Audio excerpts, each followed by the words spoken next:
तर गडचिरोली जिल्ह्यातल्या पायडी गावालगतच्या जंगलामध्ये माओवाद्यांची एक बैठक होणार असल्याची खात्रीशीर माहिती पोलिसांना मिळाली। त्यानुसार पोलिसांनी रात्रीपासून त्या परिसरामध्ये कोम्बिंग ऑपरेशन सुरू केलं होतं। पहाटे 6 वाजण्याच्या सुमारास C60 कमांडोज पथकाचा माओवाद्यांशी सामना झाला। गडचिरोलीत 13 माओवाद्यांचा खात्मा, C60 कमांडोंची कामगिरी, माओवादी चळवळीला जबर तडाखा। तारीख 21 मे 2021। ठिकाण पायडी गाव, गडचिरोली। गडचिरोली जिल्ह्यातील पायडी गावालगतच्या जंगलात माओवादी आणि पोलिसांच्या C60 कमांडो पथकांच्या दरम्यान जोरदार चकमक झाली।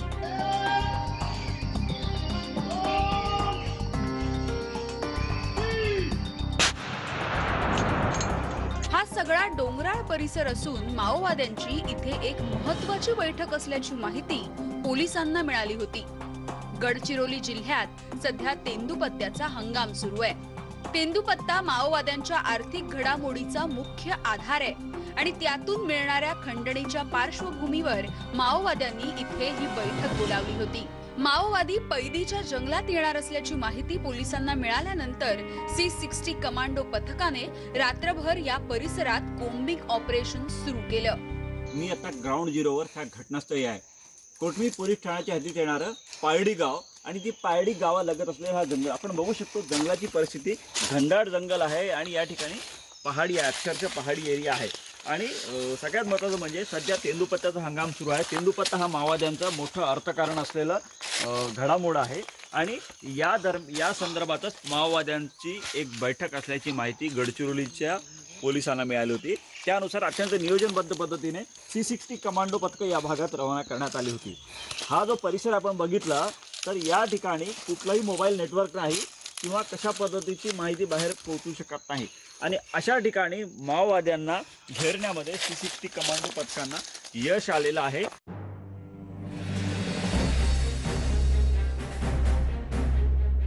शुक्रवारी सकाळी 6 वाजण्याच्या सुमारास पैदीच्या जंगलात माओवादी आणि C60 कमांडो पथक आमने सामने आले। यावेळी दोन्ही बाजूंनी जोरदार चकमक झाली। तुफान गोळीबार झाला।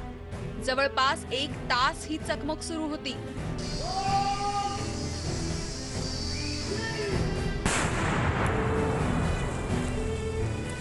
या चकमकीत 13 माओवाद्यांना कंठस्नान घालण्यात C60 कमांडो पथकांना यश मिळालं।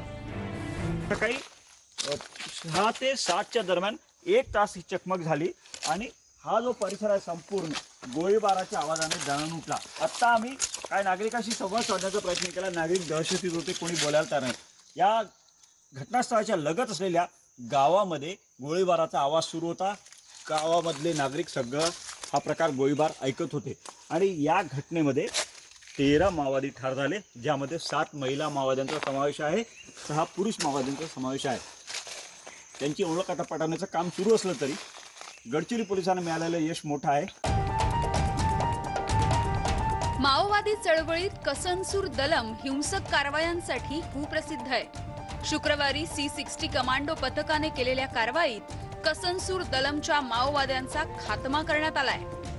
हा जो घटनास्थळ आहे कोटमी पोलीस ठाण्याच्या हद्दीत माओवाद्यांच्या सक्रिय हालचाली या भागात सुरू असतात आणि कसनसूर दलम जे आहे ते सर्वाधिक हिंसक कारवाया करणारं दलम म्हणून त्याची ओळख आहे। ठार झालेले मृतक माओवादी हे बहुतांश कसनसूर दलमचे माओवादी असल्याची शक्यता आहे आणि तसं जर झालं तर गडचिरोली जिल्ह्याच्या इतिहासात माओवादी चळवळीला खूप मोठा हादरा आहे असं म्हणावं लागेल। C60 कमांडो पथकाच्या या कारवाईत 6 पुरुष आणि 7 महिलांचा समावेश आहे। घटनास्थळावरून पोलिसांनी मोठ्या प्रमाणात शस्त्रसाठाही जप्त केलाय। या माओवाद्यांवर तब्बल 60 लाखांचं बक्षीस होतं।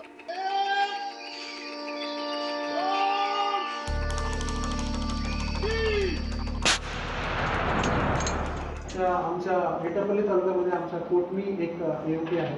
त्या कोटमी एमपीमध्ये एक पैडी गाव आहे। त्या पैडी गावाच्या जंगल परिसरात नक्षल लपून बसलेले आहेत अशी आम्हाला माहिती मिळाली होती। ती माहिती मिळाल्यानंतर आम्ही C60चं पथक त्या ठिकाणी रवाना केलं अभियान राबवण्यासाठी।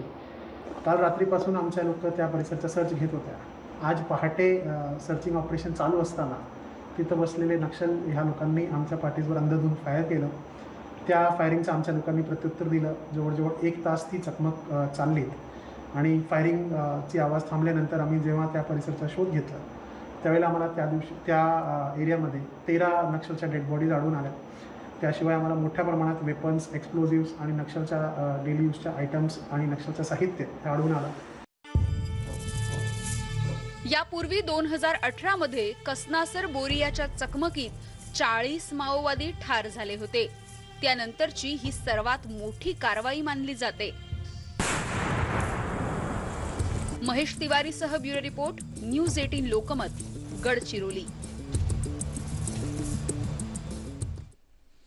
2 वर्षांपूर्वी माओवाद्यांनी एक भीषण असा भूसुरुंग स्फोट घडवून आणला होता. त्या स्फोटामध्ये 15 जवान शहीद झाले होते.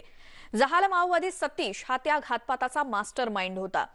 शुक्रवारी C60 कमांडोज पथकानं केलेल्या कारवाईमध्ये सतीशचा खात्मा करण्याचं या कमांडोला पथकाला यश आलं आणि त्याच्यावरती 1-2 नव्हे तर तब्बल 16 लाखांचं बक्षीस सरकारनं लावलं होतं.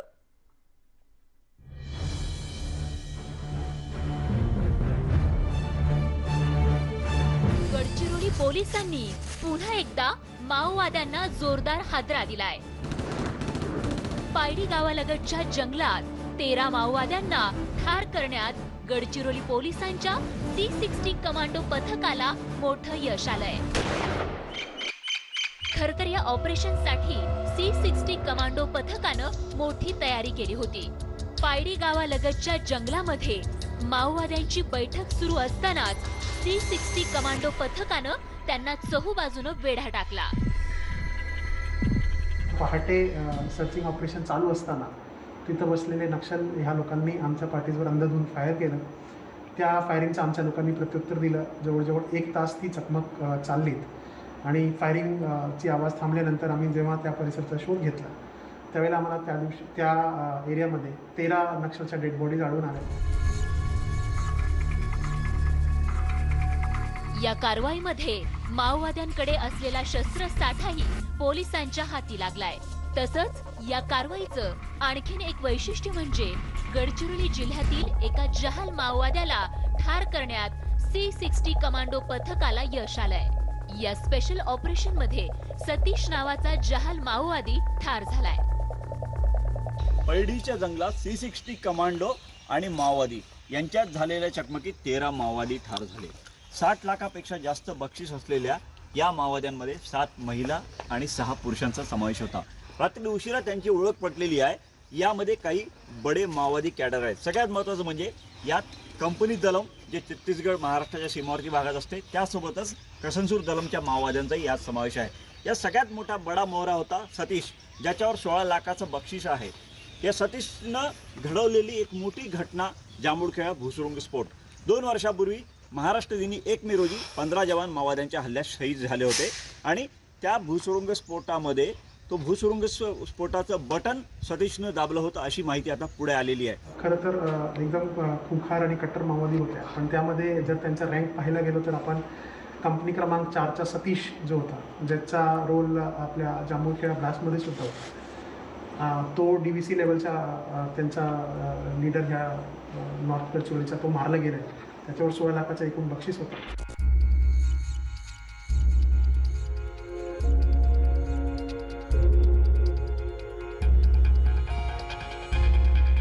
गडचिरोली पोलिसांनी अलीकडच्या काळात उत्तर गडचिरोलीमध्ये माओवादी संघटनेला वारंवार हादरे दिले.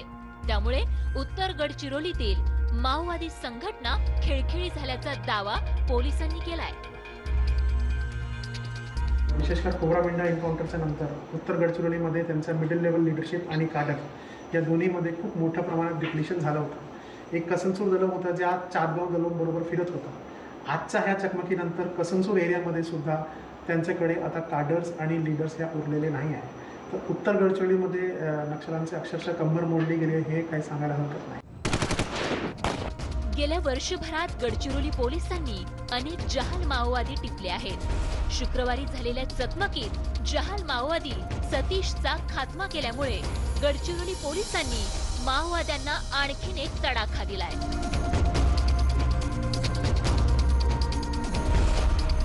गडचिरोलीहून महेश तिवारीसह ब्युरो रिपोर्ट, न्यूज 18 लोकमत.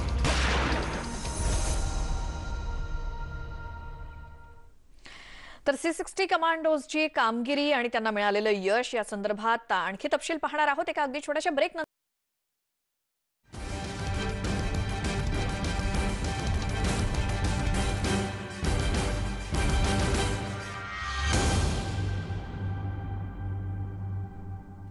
ब्रेकनंतर स्वागत तुमचं आमच्या विशेष कार्यक्रमात. गडचिरोली जिल्ह्यामध्ये गेल्या वर्षभरात माओवाद्यांच्या विरोधात पोलिसांना मोठं यश मिळालेलं असलं तरी अद्यापही माओवाद्यांकडून हिंसक कारवाया सुरूच आहेत.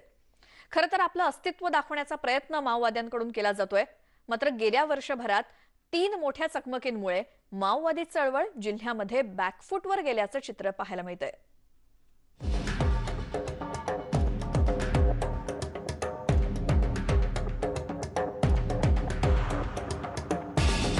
गडचिरोली जिल्ह्यात गेल्या अनेक वर्षांपासून माओवाद्यांच्या कारवाया सुरू आहेत. मात्र 2013 पासून गडचिरोली पोलिसांनी माओवादी चळवळ खिळखिळी करण्यास सुरुवात केली आहे.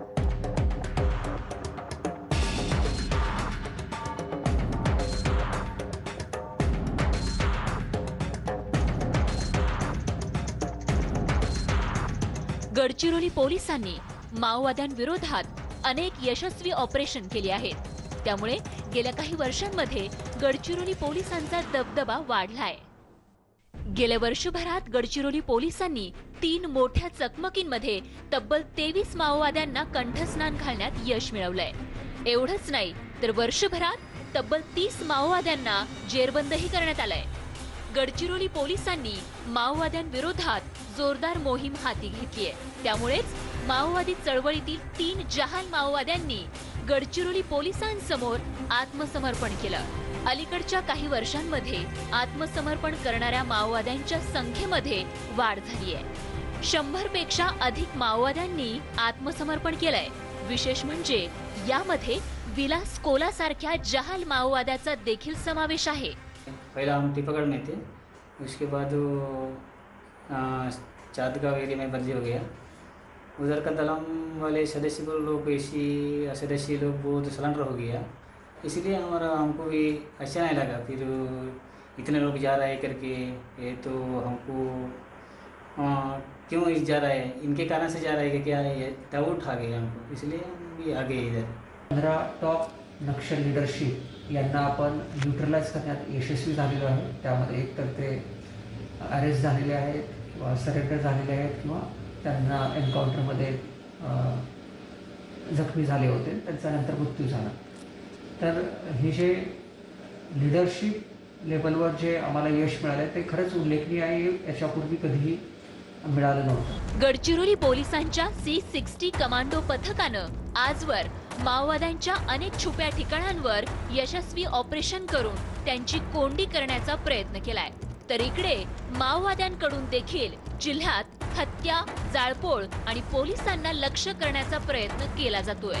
माओवाद्यांकडून घातपाती कारवाया करून आपलं अस्तित्व दाखवण्याचा प्रयत्न केला जातोय. गडचिरोली जिल्ह्यात गेल्या वर्षभरात माओवाद्यांनी 8 नागरिकांची हत्या केली आहे. भामरागड, एटापल्लीसह अतिदुर्गम भागात या हत्या करण्यात आल्या आहेत. पोलिसांचे खबरी असल्याच्या संशयातून माओवाद्यांनी सामान्य नागरिकांचा बळी घेतलाय. माओवाद्यांच्या ऍक्शन टीमचा यामागे हात असल्याचं बोललं जातंय. गडचिरोली जिल्ह्यात गेल्या 40 वर्षापासून माओवाद्यांच्या कारवाया सुरू आहेत.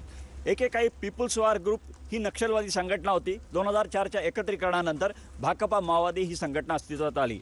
आपण जर बघितलं तर ज्या पद्धतीनं जिल्ह्यातल्या दक्षिण भागासह उत्तर भागात माओवादी कारवाया होत्या त्यामध्ये आता कुठेतरी कमतरता आलेली आहे. विशेषतः उत्तर गडचिरोलीमध्ये मोठ्या प्रमाणात झालेल्या चकमकीत माओवादी ठार झाले, त्यामुळे त्या ठिकाणी संघटना काहीशी कमकुवत झालेली आहे. मात्र गडचिरोली जिल्ह्याच्या दक्षिण भागात एटापल्ली, भामरागड हे माओवाद्यांचे बलस्थान असलेले बालेकिल्ले मानले जातात आणि त्या भागातच या ठिकाणी माओवाद्यांच्या कारवाया सुरू असतात. गेल्या काही वर्षात ज्या मोठ्या चकमकी झालेल्या आहेत त्या आपण जर बघितल्या तर माओवाद्यांना मोठा हादरा या ठिकाणी बसलेला आहे. खरं तर गडचिरोली जिल्ह्यात काही वर्षांपूर्वी चित्र काही वेगळं होतं. माओवाद्यांकडून पोलिसांना मोठ्या प्रमाणात टार्गेट केलं जात होतं. मात्र गेल्या वर्षभरात गडचिरोली पोलिसांनी माओवाद्यांविरोधात जोरदार मोहीम उघडली आहे. त्यामुळे माओवाद्यांकडून पोलिसांवर होणारे हल्ले रोखण्यात पोलीस दलाला यश आलंय. गडचिरोली पोलिसांनी माओवाद्यांविरोधात बदललेल्या रणनीतीमुळे पोलिसांच्या मोहिमेला यश मिळत असल्याचं चित्र आहे. गडचिरोलीहून महेश तिवारीसह ब्युरो रिपोर्ट, न्यूज 18 लोकमत. तर अशी ही या जाबाज कमांडोंची कामगिरी पाहिल्यानंतर वेळ झाली आहे आमच्या विशेष शो मध्ये इथेच थांबण्याची. मात्र तुम्ही पाहत राहा न्यूज 18 लोकमत.